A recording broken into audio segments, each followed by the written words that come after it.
Dreamed of bacon, real bacon?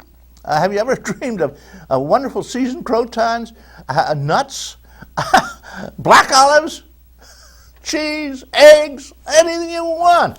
It's there. I wouldn't just order a salad sometimes. I nibble a little on my wife's fish or whatever, but it's just a fabulous restaurant. The price is right.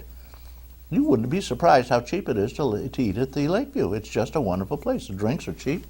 Go in during the cocktail hour, you can get them for nothing. The happy hour, it makes you real happy. And they give away free pizza with it. Hey, Lakeview, I love you. They're at the bottom of the hill in Mayville. And they have two restaurants. They have a fish restaurant also, specialized in fish. They have all the crab you can eat, just about anyway. I've seen these mounds of crab, I can't believe them. You bring in, the trick is when you go to eat crab, do the same thing you do shrimp. If you're cool, when you get all the shrimp you eat, you just open shrimp. You sit there and peel them until you have a huge pile of peeled shrimp, then you snap them down. Instead of taking one, peeling and eating, it's a big, that's labor intensive. Same with the crabs. You bring along a pair of shears, because usually all you can eat crabs are very small, they're the lady crabs. You take the shears and cut them all in half, and it takes a minute with a good pair of shears. Pull all the meat out, you have a pile of meat, and go for it, guys. Go for it. Pour the butter on it and have fun. Food, that's what we talk about around Thanksgiving. Got Fred with us here, and he's going to be on in a minute. Meantime, we're going to have the geezer on, and I'm going to take just a brief break. I've got a public service announcement for you, and we'll be back with Mort Flexer. Here you go. Come on.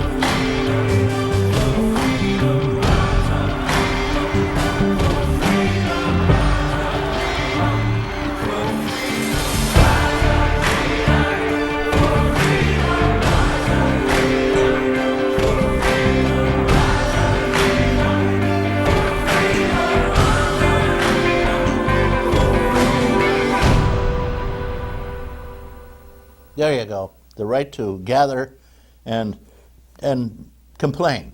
I was going to say bitch and moan, but this TV, you can't say that. Can't do that. No. We got a guy here, and he shoots from the hip. Mort Flexer, the geezer. Mort, you're on. Thank you, Reed. Good morning. Good morning to our guests, and good morning, ladies and gentlemen. Come back with me about 65 years to the Second World War. And let's pretend I was co-pilot on a heavy bomber, which I was, by the way. And my tail gunner is acting up. He's having all kinds of problems. I find out his brother died, and he's all upset, and I try to calm him down and what have you. And a couple of days later, we're doing air-to-air gunnery practice, and my tail gunner goes crazy, and he shoots down the other three bombers in our formation, killing 30 servicemen. Now, you can see where I'm going. There's been a similar problem with the Army down in New Orleans. This guy who killed 13 servicemen, and people are screeching and screaming for his blood. Well, go back to my situation. Is it the gunner's fault that he shot down the other three planes, even though he did it on purpose? Or do I have to take some of the blame because I ignored the way he was feeling? I just tried to comfort him. I didn't do anything positive that changed his attitude. Now, again, we're all screaming for the death of the soldier who killed 13 of his fellow soldiers. I have to wonder who in the world turned their head to this guy's behavior over all of those years that he was showing it. How did he get all of those promotions from second lieutenant all the way up to major with his poor performance?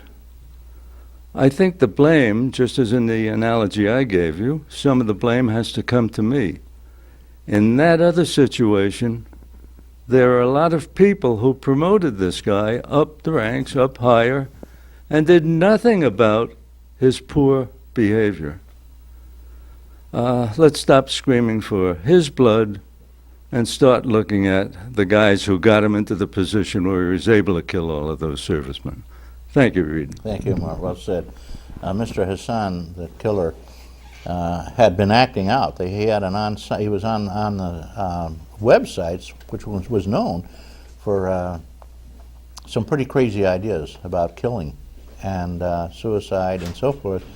And he also had indicated he was absolutely refusing to go over to kill his brothers. He was Islam, of course, Muslim. And he was acting out very strangely, but apparently they just ignored this. Well, there's a congressional investigation, Mort, going on right now, and we may find out more about this horrible situation that took place.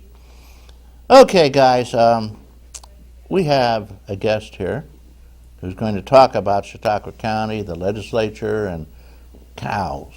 Yeah, he also was in. He did. We talked a little bit about milk. I understand, Fred, that this Fred Crosscut. Good morning, Fred.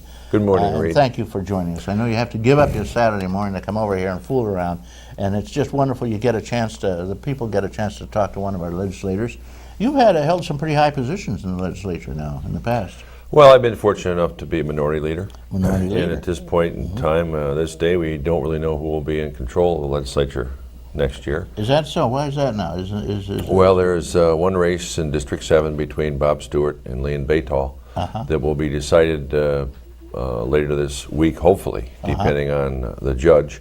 They'll be taking those 4 ballots that are unopened before a judge, most likely, on Monday.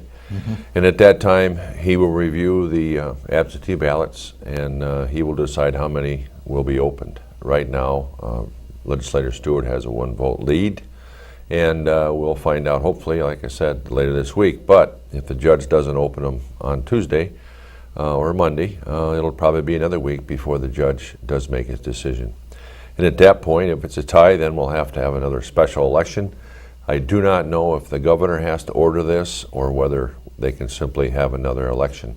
Or maybe they could flip a coin like they've done in other elections. Well, that's true, but I don't think that will be what they actually will do. I think they'll have another special election. So I just want to say that that just proves that every vote counts in these elections. Yeah, it's down to 1 vote just about. Yeah, and I do want to say this. I certainly, because this is a viewing area I represent, thank the people for their support. I work hard. I want to thank my opponent. We had a good, clean campaign. Who was your opponent? Chris Knoll was maybe a resident.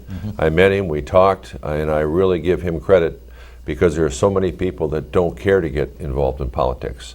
But he and I both believe in this community, the right to serve, and as I said, I commend him for a good, clean campaign, and any time that he has something that's on his mind, like Nettie Moore does from time to time, who was my first opponent, we communicate. So she was a mayor of Mayville one time. Yeah, one time she was. Nettie, she works over the Lakeview, as a matter of fact. Yeah, well, I haven't seen her there, but the point is I want to thank everybody and have people communicate with me because I thoroughly enjoy my job. I've got time during the winter to help with things, and so I look forward to serving all the listing area. Okay, and hello to Nettie Moore over at the Lakeview.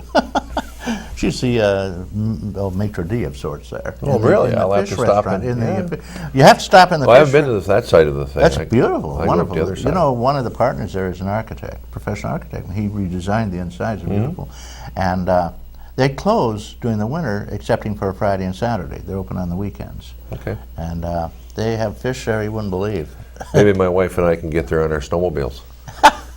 Why not? Why not? Yes, we every time we go there in the winter, there's a pile of helmets. Yeah. They have a shelf there where they put all their helmets. And the bar's full, and everybody's busy and having a great time. And we can talk about that too, because I did a week ago today. I had a snowmobile meeting because I want to stress that we want this is a great family sport. It contributes to the community, and we definitely made our point with law enforcement how important it was to work hand in hand with them because we don't want alcohol and snowmobiles to mix. We also, it's a family sport. We don't care about people that want to speed. We encourage people to come to our community, but we encourage people to come be safe and it's a family sport. And if you're going to come here and run loud pipes or horse around, no, we don't want you here.